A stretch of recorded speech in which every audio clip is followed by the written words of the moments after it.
let us assume for a moment that we are seeking to discover the axis or the central theme of the Atlantean culture.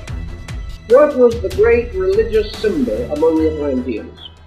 To them, the serpent was the symbol of God. Irish people claim that the first teachers of their race came not from the east, from Europe, but from the west, and that ancient robed priests came out of the ocean on the west coast of Ireland, and that these were the ones who instructed them. The Irish have a considerable folklore dealing with Atlantis. There is also a great deal of lore relating to this in the Spanish area and in Portugal. And of course, what is left of North Africa bears testimony to the same basic accounts. The symbols always of the ancient initiate kings, the symbols of the secret masters of magic in ancient times. And it is believed that by this, the Druids, who received it also, and used it twisted as a serpent symbol around the Orphic egg, that among these ancient peoples, this symbol had to do with the magnetic field of the earth. To them, the serpent was the symbol of pure life. To them, it was also the symbol of energy and of power, and the control of power and the directing of energy seems to have had something to do with the rising wisdom of the old Atlantean savants or priests. And several of the early Phoenician historians and Roman historians were convinced the Egyptians were the Atlanteans who could not go home because of the destruction of their land after their invasion of Athens, or attempt to invade Athens. The royal symbol of the Egyptians was the serpent coiled upon the forehead of the solar crown. And in the crowning of the Egyptian pharaoh, the crown of the north and south was always adorned by a coiled serpent placed directly in the center of the forehead above the nose. This symbol also comes to us from the great serpent balustrades of Angkor Wat. And on the Angkor Wat symbols, and in many other parts of India, including the serpent of eternal time upon which Vishnu sleeps in the ancient Vishnu Puranic literature. We always have a serpent with 7 heads.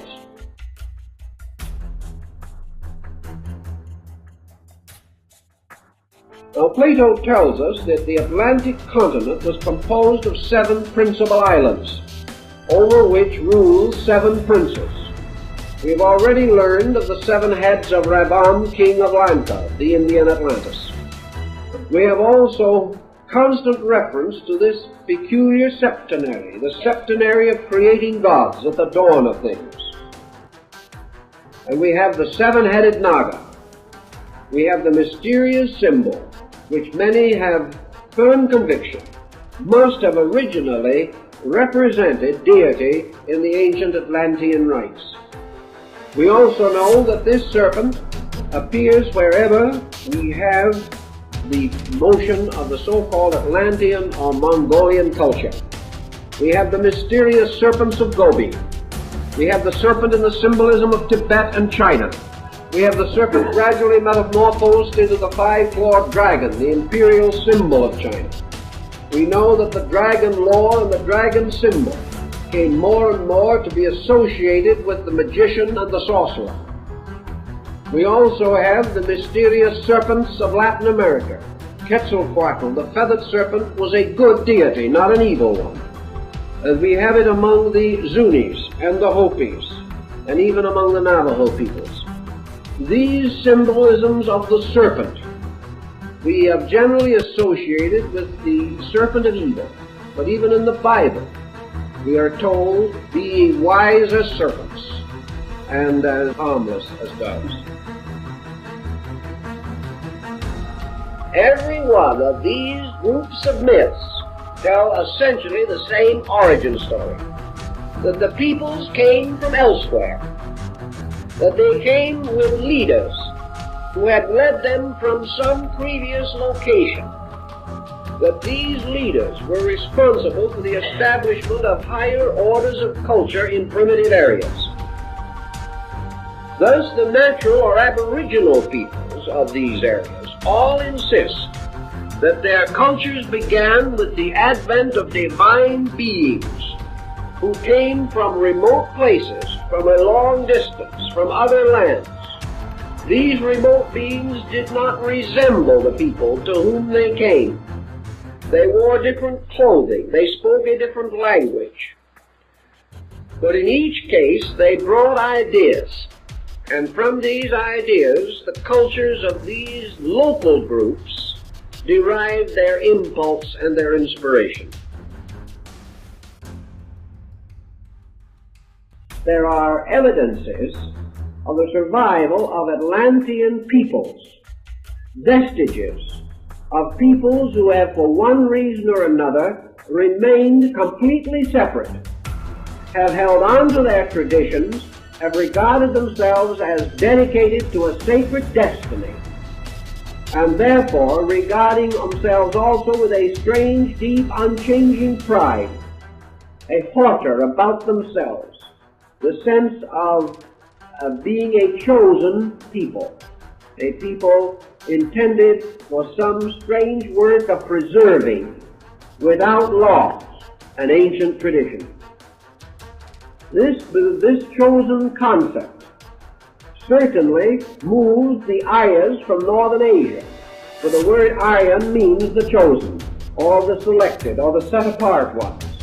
But actually, we have much to support the belief that at a remote time, the progenitors of the Aryans, the Aryas as we know them, moved downward from the Trans-Himalaya, across the great Indo-Gangetic plain, through the great channels cut by the Indus, the Ganges, and the Jumna, and down these great plains moved a wandering nomadic people.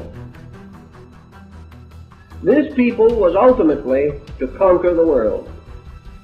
This people was to supply the races with which we are most commonly concerned today. From the early part of these migrations came the great Arya Hindu race. From it also came the Persian, the Iranian. From it came the Greek and Latin, also the Celtic, the Anglo-Saxon, the Teuton, and finally the polyglot, which we call the American. These peoples all belong to this great Arya migration. This migration, moving downward from Central Asia, did not move into an uninhabited world. When these peoples met the original inhabitants of India, they came upon the Dravidians, a very ancient stock. And there in the world today, we also have ancient and mysterious stock, such as, for instance, the Basques and other culture groups, which cannot be traced directly either by racial structure or by language to any of the dominant cultures that we know today. These strange towers that look almost like Egyptian obelisks, except that they are circular. These towers belong to a kind of architecture which today is tied into the most elaborate folklore and legendary among a people who have become synonymous with folklore and legendary. The builders of the round towers of Ireland might have been Buddhist monks, for there is a record that Buddhist monks from Asia reached Ireland at a remote period. Asiatic migrants reached Ireland at a very ancient time. How long ago? We do not know. And as we mentioned earlier, the various schools of archaeology are in no common accord as to the primitive remains in Ireland and in the north of Scotland.